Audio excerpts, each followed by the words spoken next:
ओम शांति, ओम शांति, ओम शांति। बाबा कह रहे, मीठे बच्चे, तुम्हें अभी 21 जन्मों के लिए यहाँ ही पढ़ाई पढ़नी है। कांटे से खुशबूदार फूल बनकर दिखाना है। दैवी गुणों को धारण करने और दूसरों को भी कराने हैं। आज का प्रश्न है, किन बच्चों की बुद्धि का ताला नंबरवार खुलता जाता है? किन बच्चों की बुद्धि का ताला नंबरवार खुलता जाता है? उत्तर है, जो श्रीमत पर चलते रहते हैं, पतित पावन बाप की याद में रहते हैं। जो एक श्रीमत पे चलते हैं और दूसरा बाबा को याद करते रहते। दोनों बात आज बाबा बोलता है। केवल बाबा बाबा करने से नहीं, उनकी श्रीमत का भी पालन होना चाहिए। पढ़ाई पढ़ने वालों के साथ जिनका योग है, पढ़ाई पढ़ाने वाले के साथ जिनका योग है, उनकी बुद्धि का ताला खुलता जाएगा। बाबा उसका खोलता जाएगा। जितना हम बाबा बाबा याद करेंगे उतना खुलता जाएगा। बाबा कहते हैं, बच्चे अभ्यास करो, हम आत्मा भाई भाई, हम बाप से सुनते हैं। देही अभिमानी, शरीर में रहते हुए आत्मा होकर सुनो और सुनाओ तो ताला खुलता जाएगा। ओम शांति। बाप बच्चों को समझाते, जब यहाँ बैठते हो तो ऐसे नहीं कि सिर्फ शिव बाबा को ही याद करना है, वह हो जाएगा सिर्फ शांति, लेकिन हमें तो सुख भी चाहिए ना, तो इसीलिए स्वर्ग को भी याद करना। तुमको शांति में रहना है और स्वदर्शन चक्रधारी बनना है। रजाई को याद करना। स्वदर्शन चक्रधारी मतलब 3 तरह का याद। कौन कौन याद बोले थे? 3 तरह का याद। स्वदर्शन फिराना तो 3 याद करना है, 3 चीज को। एक तो दिन भर हम कैसा कर्म किए उसको चक्र फिराना है। दूसरा चक्र फिराना कि हम दैवी गुण कितना धारण किए स्वर्ग के लिए। और तीसरा कि हम स्वर्ग से यहाँ तक पहुँचे हैं, फिर वहीं पर पहुँचना है। तो बाबा कहता, कैसे कैसे जन्म बाई जन्म हम नीचे उतरे, उनको भी याद करना है। तुम पुरुषार्थ करते हो नर से नारायण, मनुष्य से देवता बनने के लिए। यहाँ भल कितने भी कोई भी दैवी गुण तो भी उनको देवता नहीं कहेंगे। बाबा कहते हैं, यहाँ कितना भी बैठे दैवी गुण भी धारण कर रहे, लेकिन फिर भी उनको देवता नहीं कहेंगे। अभी देवता तो होते हैं स्वर्ग में। दुनिया में मनुष्यों को स्वर्ग का पता ही नहीं। तुम बच्चे जानते हो, नई दुनिया को स्वर्ग, पुरानी दुनिया को नरक कहा जाता है। यह भी भारतवासी ही जानते हैं। जो देवताएं सतयुग में राज करते थे ना, उन्हीं को चित्र भारत में है। आदि सनातन देवी देवता धर्म। फिर भल हम उन्हों के चित्र बाहर में ले जाते हैं पूजा के लिए। बाहर कहीं भी जाते हैं तो जाकर वहाँ मंदिर बनाते हैं ना, तो हर एक धर्म वाले भी कहीं जाते हैं तो अपने चित्रों की ही पूजा करते हैं। जिन जिन गांवों पर विजय प्राप्त करते वहाँ चर्च आदि जाकर बनाते हैं। हर एक धर्म के चित्र अपने अपने हैं पूजा के लिए। बाबा कहता है कि जैसे अंग्रेज लोग यहाँ आया, अधिकार जमाया, तो क्या किया, यहाँ चर्च ये सब बनाया और उसके बाद क्या किया कि क्राइस्ट का मूर्ति स्थापन करके बहुतों को पूजा करना सिखा दिया। तो आज यहाँ भी पूजा होता है। उसी तरह यहाँ के लोग जब विदेश भी जाते थे तो वहाँ भी मंदिर बना है। तो बाबा कहता है, जिस कुल के होते हैं बच्चे, उसी कुल का नाम रोशन करते हैं। आगे तुम भी नहीं जानते थे कि हम देवी देवता कुल के हैं। भल हिंदू समझकर पूजा करते थे, अपने को अलग समझकर उन्हों की पूजा करते थे। और धर्म वाले तो फिर भी जानते हैं कि हमारा धर्म स्थापक ये है, हमारा धर्म स्थापक ये है, तो उसकी पूजा करते हैं। लेकिन हिंदू लोग अपने धर्म को न जानने के कारण अपने को हिंदू भी कहते थे, लेकिन पूजते थे देवी देवताओं को। कितना वंडर लगता है। यह भी नहीं समझते कि हम आदि सनातन देवी देवता धर्म के ही हैं, तभी तो उनकी पूजा करते हैं। हम अपने बड़ों की पूजा करते हैं ना। क्रिश्चियन एक क्राइस्ट को पूजा करता है। भारतवासियों को ये पता ही नहीं हमारा धर्म कौन सा है, वह किसने और कब स्थापन किया। बाप कहते हैं, भारत का आदि सनातन देवी देवता धर्म प्राय लोप हो जाता है, तभी तो मुझे आना पड़ता है स्थापना करने के लिए। तभी सारे धर्मों को, यानी कि हिंदू धर्म भी जो कहते हैं ना, हिंदू को भी विनाश करेंगे, देवी देवता धर्म की स्थापना करेंगे। हिंदू नहीं जान रहे ना कि हम लोग के स्कूल का, इसलिए हिंदू शब्द को भी विनाश कर दे रहे हैं। यह ज्ञान अभी तुम बच्चों की बुद्धि में, पहले कुछ भी नहीं जानते थे, बिगड़ समझे ही भक्ति मार्ग में चित्रों की पूजा करते रहते थे। अभी तुम जानते हो कि हम भक्ति मार्ग में नहीं हैं। अभी हम ब्राह्मण कुल भूषण बने हैं। शूद्र कुल वालों में दिन और रात का फर्क हो गया ना। अभी ब्राह्मण कुलभूषण और शूद्र कुल में कितना दिन रात का अंतर हो गया।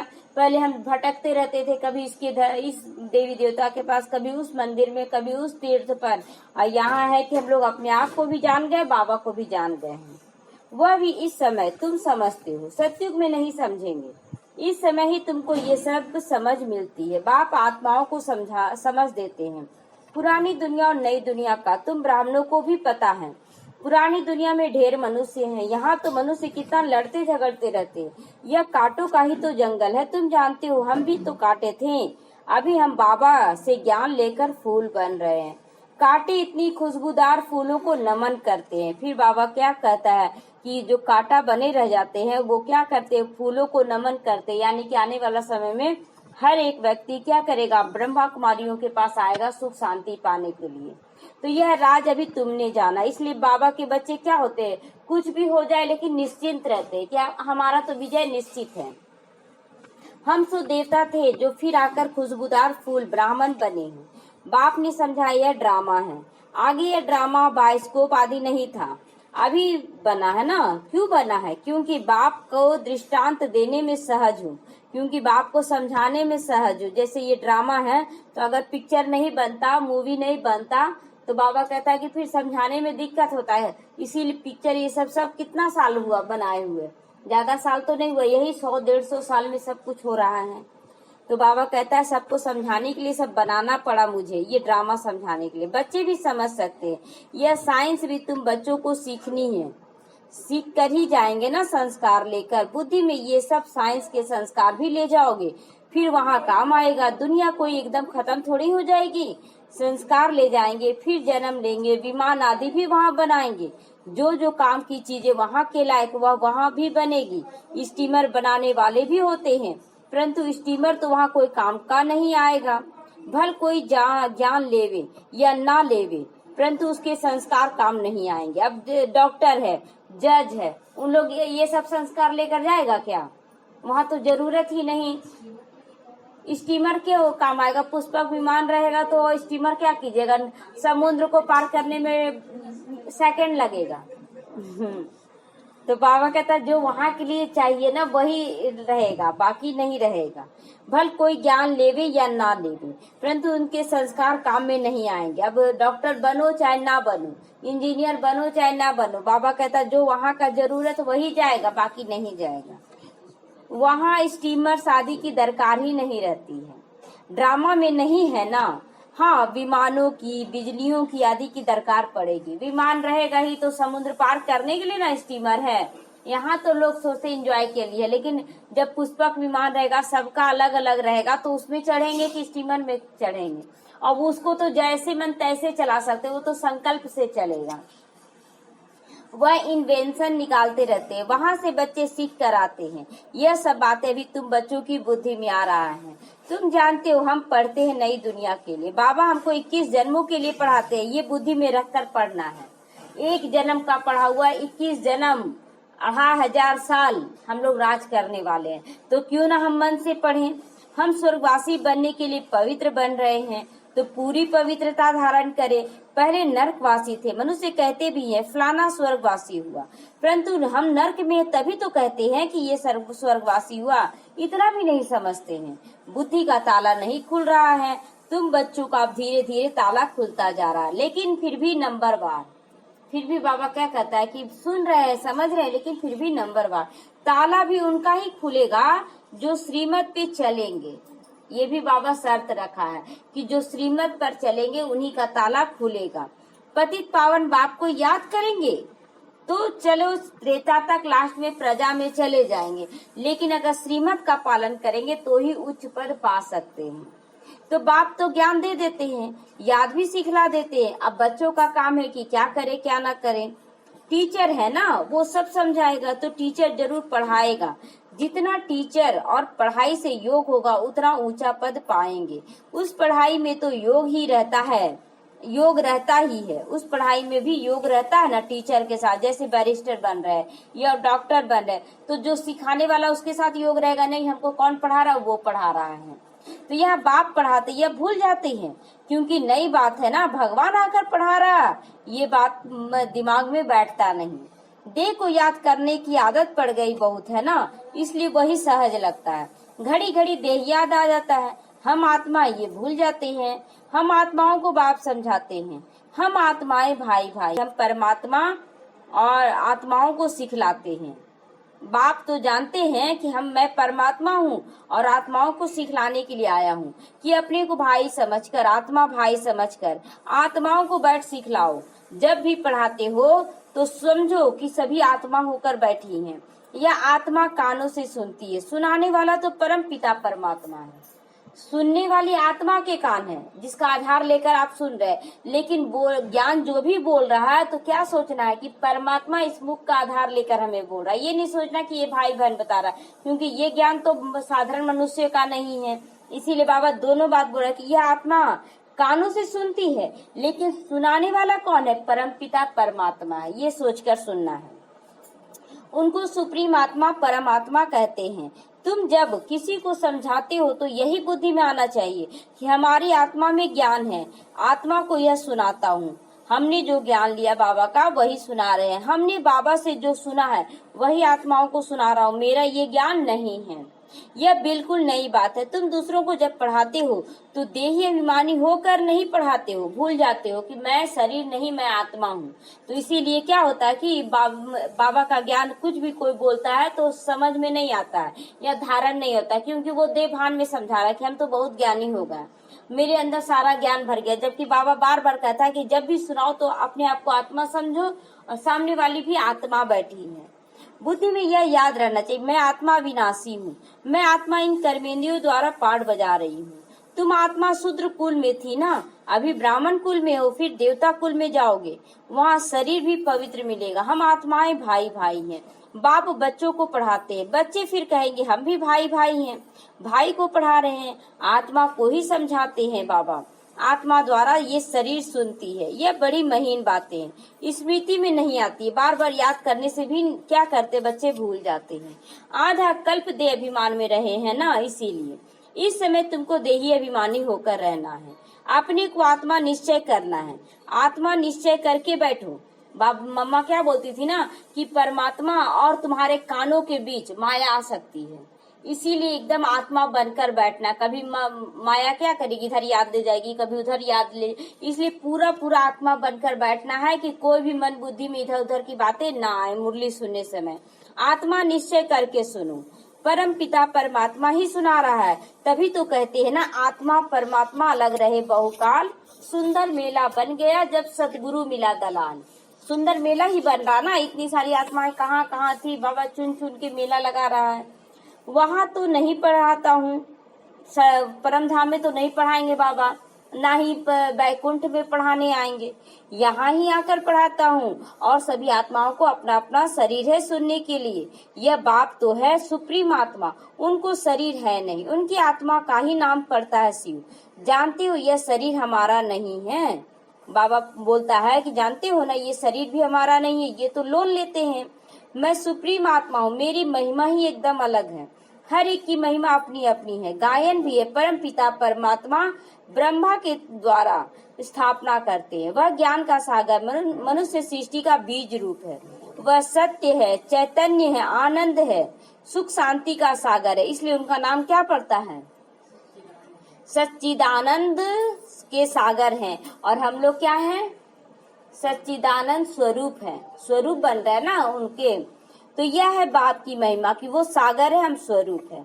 बच्चे को बाप की प्रॉपर्टी का मालूम रहता है ना, हमारे बाप के पास ये कारखाना है, ये मिल है, इतना सोना है, इतना नशा रहता है कि मेरा बाप कितना अमीर है। लेकिन फिर भी जो सब बच्चों में क्या होगा, उतना ही धर्म में थोड़ा थोड़ा बांटेगा।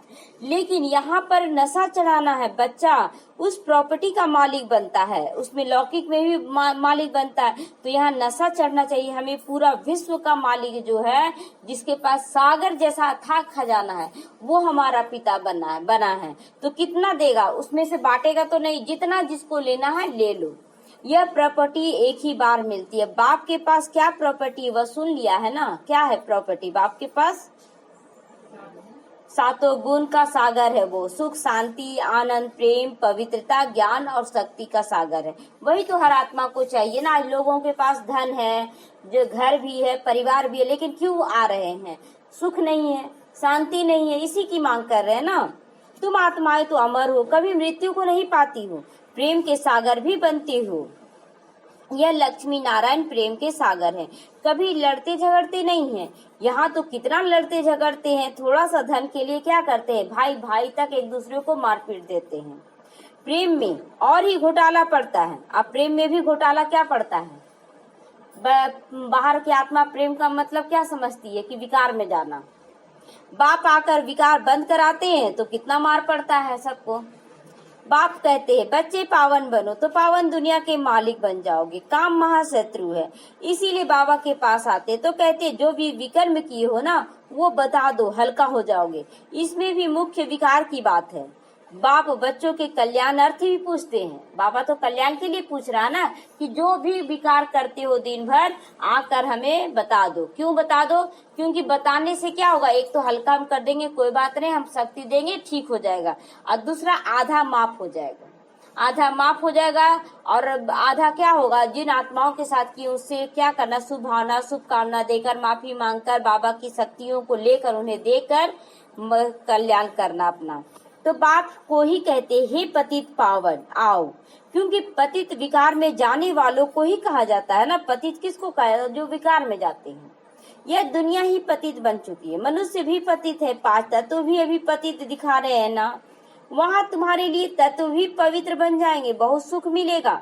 इस आसुरी पृथ्वी पर देवताओं की परछाया नहीं पड़ सकती है। बाबा कहता है कि ये धरती भी क्या है, 5 तत्व भी क्या हो चुकी है, पतित हो चुकी है, तो यहाँ देवता के पैर नहीं पड़ सकते हैं।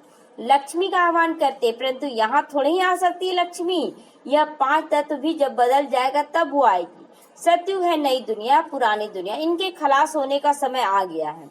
मनुष्य समझते अभी 40,000 वर्ष पड़े हैं, जबकि कल्प की 5,000 वर्ष का ही है। लोग बोलते 40,000 वर्ष पड़ा। अब बाबा क्या बोला कि चारों युग की आयु 5,000 वर्ष है। कितना आसमान जमीन का अंतर हो रहा है। सिर्फ एक कलयुग की आयु 40,000 वर्ष कैसे हो सकता है? कितना ज्ञान अंधेरे में है, ज्ञान है ही नहीं। भक्ति है ब्राह्मणों की रात और ज्ञान है ब्राह्मण ब्राह्मणियों का दिन, जो ब्रह्मा प्रैक्टिकल में हो रहा है। बाबा कहता है ब्रह्मा और ब्राह्मणों का भक्ति है रात और ज्ञान है दिन। ये प्रैक्टिकल में अभी देख रहे हैं। सीढ़ी में बड़ा क्लियर दिखाया गया है ना, सीढ़ी में कि कैसे कैसे हम नीचे उतरे हैं। नई दुनिया और पुरानी दुनिया को आधा आधा कहेंगे। ऐसे नहीं कि नई दुनिया को ज्यादा टाइम होता है, पुरानी दुनिया का थोड़ा टाइम, नहीं, पूरा आधा आधा होगा। तो क्वार्टर भी कर सकेंगे, मतलब बांट भी सकेंगे। वैसा ऐसे तो समझ में ही नहीं आएगा कि कौन कितना समय चला, उसको बांट नहीं पाएंगे। आधा में ना हो तो पूरा क्वार्टर भी ना हो। स्वास्तिका में 4 भाग दिखाते हैं ना, बराबर बराबर ही दिखाते हैं। समझते हैं हम गणेश निकालते हैं, स्वास्तिका का मतलब क्या निकालते हैं, गणेश निकालते हैं। अब बच्चे समझते हैं यह पुरानी दुनिया विनाश होना है, हम नई दुनिया के लिए पढ़ रहे हैं। हम नर से नारायण बनते हैं नई दुनिया के लिए। कृष्ण भी नई दुनिया का है ना। कृष्ण का गायन तो हुआ है, साइलेंट करके बैठे। बाबा कहता है कृष्ण भी नई दुनिया में आएगा ना, यहाँ तो आ नहीं सकता है।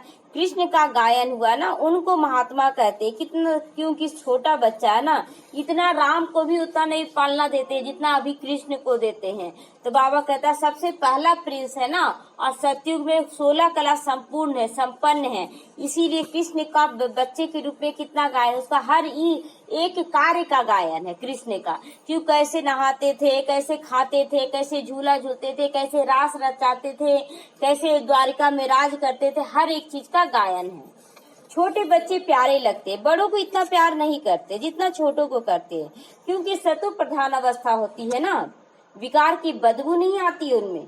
बड़े होने से विकारों की बदबू आ जाती है। बच्चों की भी कभी क्रिमिनल आई हो न सके। अब छोटे बच्चे यहाँ भी हैं तो उसका क्रिमिनल आई तो हो नहीं सकता है। तो यहाँ आंखें ही धोखा देने वाली, इसीलिए दृष्टांत देते हैं क्या कि उसने अपनी आंखें निकाल दी। कौन निकाला अपनी आंख? सूरदास निकाला नहीं है। क्या गायन है देखिए। ऐसी कोई बात होती नहीं कि ऐसे कोई आंख निकाल दे फिर तो उसका जीना ही बर्बाद हो जाएगा। तो आंखें निकालने का मतलब क्या हुआ कि अभी इन आंखों से देखना हम लोग छोड़ दिए ना, दुनिया को देखते हुए नहीं देख रहे हैं, तीसरे नेत्र से अब देखना शुरू कर दिए कि नहीं हमें तो ऐसा बनना है। तो इन आंखों को निकालने की बात नहीं बाबा कहता है। यह तो इस समय बाबा ज्ञान की बातें समझाते हैं। तुमको भी ज्ञान का तीसरा आंख मिल गया, आत्मा को स्पिरिचुअल नॉलेज यानी कि आध्यात्मिक ज्ञान मिल रहा है। आत्मा में ही ज्ञान आता है। बाप कहते मुझे ज्ञान है। आत्मा को निर्लेप नहीं कह सकते हो, आत्मा निर्लेप नहीं कह सकते हैं। क्यों नहीं? पहले तो क्या बोलता था कि सारा लेप छेप शरीर में होता है, शरीर कष्ट भोगती है, उसको तो आत्मा निकल जाती है तो कोई कष्ट नहीं होता है। लेकिन आज समझ में आ रहा है ना कि एक छोटा सा बच्चा जब जन्म लेता है वो बीमार जन्म लेता है, तो फिर वो आत्मा जब निर्लेप थी तो वो बीमार क्यों ली पैदा? उसे तो स्वस्थ लेना चाहिए, सुखी संपन्न होना चाहिए। तो अब ये समझ में आ रहा है कि नहीं, सारा संस्कार आत्मा ले जाती है, चाहे वो बीमारी का ही संस्कार क्यों ना हो। आत्मा ही एक शरीर छोड़ दूसरा लेती है। आत्मा विनाशी है तो कितनी छोटी सी बिंदी, उसमें 84 जन्मों का पाठ अभी निभाया जा रहा है। ऐसी बात कोई समझा सकता है क्या कि इतनी छोटी सी बिंदी में 84 जन्मों का पाठ है? वह तो कह देते निर्लेप है। इसीलिए बाप कहते पहले आत्मा को रियलाइज तो करो अपने आप में। आत्मा क्या करना है? शुरुआत में जब हम लोग ज्ञान में चले थे तो आत्मा समझने के लिए माथे में दर्द उत्पन्न हो जाता था कि कैसे आत्मा समझे, आता नहीं था। अब क्या होता है? अब क्या होता है कि बाबा कहता है कि अब आत्मा को क्या करना, ऐसे इमर्ज नहीं करना, धीरे धीरे क्या करना, पहले शरीर से डिटैच होने का अभ्यास करना। तो आत्मा अपने आप पता चलेगा, नहीं मैं आत्मा हूँ, ज्योतिर्बिंदु यहाँ बैठी हूँ। तो धीरे धीरे शरीर से क्या करे, एकदम खत्म करते चले, खत्म करते अपने आप दिखेगा कि मैं ये बिंदी बन गई हूँ। कोई पूछती है जानवर कहाँ जाएंगे? अब बाबा कह अरे जानवर की बात छोड़ो, पहले अपने आप को तो देवता बना लो, जानवरों में बाद में फंसना। पहले आत्मा को तो रियलाइज करो। बहुत बच्चों का सवाल होता है आत्मा, तो बाबा तो जवाब दिया कि हमसे ही प्रकृति है, प्रकृति से हम नहीं है। मैं आत्मा कैसी हूँ, क्या हूँ? बाप कहते हैं जबकि अपने को आत्मा ही नहीं जानते, मुझे क्या जानोगे? यह सब महीन बातें तुम बच्चों की बुद्धि में आनी चाहिए। आत्मा में 84 जन्मों का पाठ है, वह बचता रहता है। कोई फिर कहते ड्रामा में नूंद है, फिर हम पुरुषार्थ ही क्यों न करें? बहुत बच्चे क्या करते, जब ना ड्रामा में नूंद ही है कि हम क्या करेंगे, तो फिर हम क्यों पुरुषार्थ करें? जो होगा देखा जाएगा। तो जब ज्ञान में आए तो बोलते जो होगा देखा जाएगा। घर में भी आप बैठ जाओ, घर में भी आप बैठ जाओ, कोई काम मत करो, देखो खाना मिलता है। दिन और रात ड्रामा है और खाना बनाना पुरुषार्थ है, धंधे पे जाना पुरुषार्थ है। लेकिन दिन और रात तो बदलेगा नहीं ना, वो तो होता रहेगा। तो बाबा कहता है ड्रामा को समझो, पुरुषार्थ को समझो। आज आप अच्छा खाना बनाकर खाते हैं, आपका पुरुषार्थ है, मेहनत है कि आप अच्छा खाना बनाकर खाते हैं। अगर आप साधारण खाना बनाते हैं वो भी आपका पुरुषार्थ है। तो ड्रामा तो बदलेगा नहीं ना, ड्रामा तो वही है कि दिन रात समय पर होगा। तो पुरुषार्थ बिगड़ तो पानी भी नसीब नहीं होगा। बाबा कहता है पुरुषार्थ बिना तो पानी भी नसीब नहीं होगा, तो काम तो तुमको करना ही होगा। इसी बात में लोग अटक जाते हैं बहुत बच्चे कि ड्रामा पुरुषार्थ को एक समझ लेते हैं कि जो ड्रामा में होगा सो मिलेगा। ऐसा नहीं, ड्रामा अनुसार आप ही सब कुछ मिलेगा, ऐसा नहीं समझना है। कर्म तो जरूर करना है, अच्छा व बुरा कर्म होता है, यह बुद्धि में समझ सकते हो। ड्रामा अच्छा बुरा नहीं होता है। ड्रामा अच्छा बुरा होता है क्या? ड्रामा तो एक्यूरेट होगा, टाइम पे दिन होगा, टाइम पे रात होगा। पुरुषार्थ अच्छा और बुरा होता है, कर्म अच्छा और बुरा होता है। यह बुद्धि से समझने की बात है। बाप कहते यह रावण राज है, इसमें तुम्हारे कर्म विकर्म बन जाते हैं। कर्म विकर्म बनेगा ना कि अरे जो होगा ड्रामा हमें कर लेंगे, वह रावण राज्य ही नहीं जो विकर्म बने। लेकिन सत्युग त्रेता में रावण राज्य होता नहीं जो विकर्म बने। वहाँ तो यहाँ का पुरुषार्थ लेकर करके जाते हैं ना।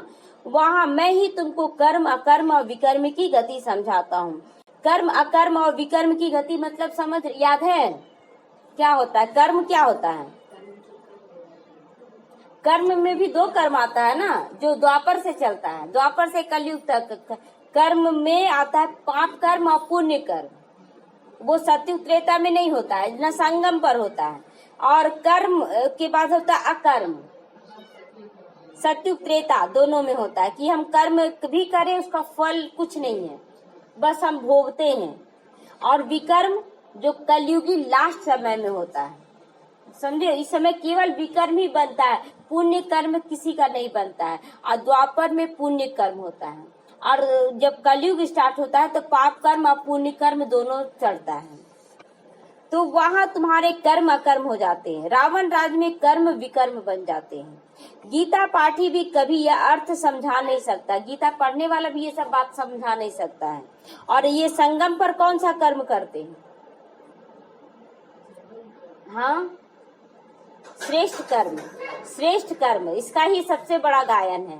बाकी वो सब तो सतयुग से कलयुग तक चलता है। इस समय श्रेष्ठ कर्म बीज बोने का कर्म कर रहे हैं, और फिर फल जब आना शुरू होगा सतयुग में तो खाना शुरू करेंगे। तो वह तो सिर्फ पढ़कर सुना देते, ये सब बातें कोई समझा ना सके। ये सब बातें समझते थे पहले कि क्या होता है, बस मुरली पढ़ लेते थे, हो जाता था। संस्कृत में श्लोक है, सुनाकर हिंदी में अर्थ निकाल देते हैं, अर्थ तो समझते नहीं थे। बाप कहते कुछ न कुछ अच्छा ठीक है, बाबा कहता शास्त्रों में भी कुछ न कुछ समझ से बनाया ना शास्त्र, इसलिए ठीक है, लेकिन समझने वालों का फेर है। भगवानुवाच, परंतु भगवान किसको कहा जाता है ये तो पहले पता ही नहीं है किसी को कि भगवान कहते किसको हैं। अच्छा, मीठे मीठे से खिलते बच्चों प्रति माता पिता बाप दादा का याद प्यार और गुड मॉर्निंग। रूहानी बाप की रूहानी बच्चों को नमस्ते। हम रूहानी बच्चों की ओर से रूहानी माता पिता बाप दादा को याद प्यार गुड मॉर्निंग और नमस्ते नमस्ते। धारणा के लिए आज मुख्य सार है, बेहद के बाप से प्रॉपर्टी की मैं मालिक आत्मा हूँ। ये नशा रखना है कि मैं मालिक हूँ, मालिक बनकर ऑर्डर देना है। जैसे मेरा बाप सुख शांति पवित्रता आनंद का सागर है, ऐसे मैं भी आत्मा मास्टर सागर हूँ। इसी नशे में रहना है। ड्रामा कहकर पुरुषार्थ नहीं छोड़ना है। ड्रामा को नहीं समझने के कारण लोग का सब छोड़ देते पुरुषार्थ करना, लेकिन अब समझ में आ गया ना कि पुरुषार्थ क्या है, तो अब तो ये बात कभी नहीं निकलेगा कि जो ड्रामा में होगा सो होगा। नहीं, अपना पुरुषार्थ करते रहना है। भले ड्रामा में क्या हो क्या नहीं हो उसको नहीं देखना है, कर्म जरूर करने। कर्म अकर्म विकर्म की गति को समझकर सदा इस समय श्रेष्ठ कर्म करने। कर्म अकर्म और विकर्म को समझकर श्रेष्ठ कर्म अभी करना है। वरदान, सदा बाप के अविनाशी निस्वार्थ प्रेम में लवलीन रहने के लिए माया प्रूफ भव। माया प्रूफ मतलब क्या होता है? माया प्रूफ मतलब वाटर प्रूफ लगाते, जैसे पानी बरस रहा है तो रेनकोट पहन लेते हैं तो पानी का अंश नहीं जाता अंदर में। तो उसी तरह माया प्रूफ कैसे बनेंगे? जब बाप के साथ सदा निस्वार्थ प्रेम रहेगा, निस्वार्थ, कोई स्वार्थ नहीं। क्योंकि माँ बाप अपने बच्चों का सब कुछ जानता कि किसको क्या चाहिए, लेकिन बाप को याद करना और श्रीमत पे चलने वाले को ही बाप का सहयोग मिलेगा। केवल बाबा बाबा कहने से सहयोग नहीं मिलेगा। अभी तक जो बच्चे थे वो क्या समझते, बाबा बाबा तो हम दिन भर करते रहते, बाबा का श्रीमत क्या है तो पता नहीं, तो उसको सहयोग नहीं मिलेगा। इसलिए बाबा के साथ साथ श्रीमत, आज पहला लाइन ही वही आया है। तो जो बच्चे सदा प्यार बाप के प्यार में लवलीन रहते, उन्हें माया आकर्षित नहीं कर सकती। माया क्या आकर्षित, ये खाना बहुत अच्छा खा लो, माया आकर्षित की ना, तो नहीं, हमें नहीं खाना। बाप क्या बोला है कि मन को बस में करके चलो, फिर तुमको सब कुछ हम खिलाएंगे। तो जैसे वाटर प्रूफ कपड़ा होता है तो पानी की एक बूंद भी नहीं उसमें जाती है, ऐसे ही लगन की में लवलीन हो जाओ तो माया प्रूफ बन जाओगे। माया का कोई भी वार नहीं हो सकता, क्योंकि बाप का प्यार है ना, अविनाशी है, निस्वार्थ है। इसके जो अनुभवी बन गए वह अल्पकाल के प्यार में फंस नहीं सकते। फंसेगा कोई कितना भी प्यार देगा, लेकिन महसूस क्या होगा कि आज प्यार दे रहा, कल नफरत भी स्टार्ट हो जाता है। इसलिए कभी भी प्यार में फंसना नहीं है, किसी भी रिश्ते में नहीं फंसना है। एक बाप दूसरा न कोई, ये पाठ पक्का करना है। उसके बीच में किसी तीसरे को आने का जगह भी नहीं देना है, थोड़ा सा भी जगह नहीं देना है। स्लोगन है, न्यारे प्यारे होकर कर्म करने वाला ही सेकंड में फुल स्टॉप लगा सकता है। जो न्यारा भी है और परिवार का प्यारा, ऐसा नहीं परिवार को छोड़कर जाना, कर्म भी करना है, सबसे प्यार से हंसना बोलना भी है, लेकिन मन बुद्धि क्या रहे, बाप की ओर रहे। सामने वाला कुछ भी बोले वो कभी कभी सुनाई नहीं भी देना चाहिए। ओम शांति।